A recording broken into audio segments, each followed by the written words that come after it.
Basically, a Montessori school is a school designed by Maria Montessori, who created the first Montessori school about 100 years ago. So it's very different from the traditional classroom. Children do not sit in one seat all day. They move around, they choose their own activities rather than having the teacher choose for them. And again, that's a key part of one of Maria Montessori's observations, is that children internally, they know what's important to them and they know what they need to do. For the CASA classroom, the class is divided from 3 to 6-year-olds.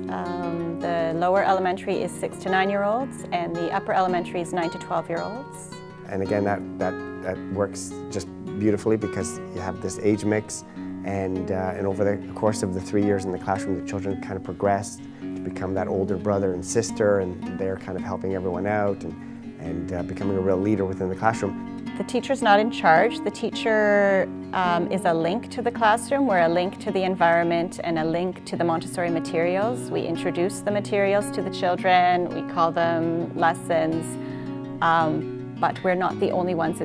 The whole class helps to run the whole environment. In a traditional Montessori school, there is no tests, no marks, no grades. Because quite often what the test does is gives this child the sense of, look at how much I don't know. We definitely don't need the test at the younger ages, but even at the older ages where the children are getting into grades 3, 4, and 5, and 6, again, that's the teacher's role. The teacher's role is to figure out what this child knows and how well they know it. Children don't have a negative connotation of the word work. We do call it work in Montessori, but what is work? It is purposeful activities. So they are free to choose, but they don't have complete freedom. It's freedom within limits if done properly. What a child gets from a Montessori environment is this love of learning. If they have a love of learning, they can move into any kind of environment at that point. They can go to a different kind of system of education or a traditional or public school, whatever it happens to be. And they usually adapt quite well because, again, what's hopefully instilled in them is I love to learn, I love to work, I love to educate myself. We see children who come back and visit, and everyone seems happy and learning well, as though they've been learning well and that they've adapted. Something that we really encourage parents to do is to involve their children at home in what we call practical life.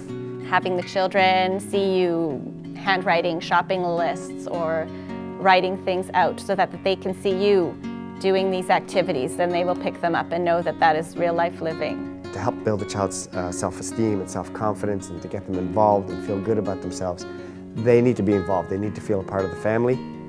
And we also know that all these activities, setting the table, shoveling, those are activities that really enhance a child's concentration, focus. They develop their control and coordination, and what ultimately comes out of it is they develop their self-discipline and their will. By the time they get up to teenage years, they're usually quite self-sufficient and they can do a lot of things on their own. One of the key concepts of Montessori is that Maria Montessori realized that children universally around the world, they develop in the same way, regardless of what country you're from or what nation you're from. Every child is the same, and every child goes through these stages of development and has these certain needs at each stage. So based on that, Montessori, yes, it should be for every child, and because every child should flourish within a Montessori classroom.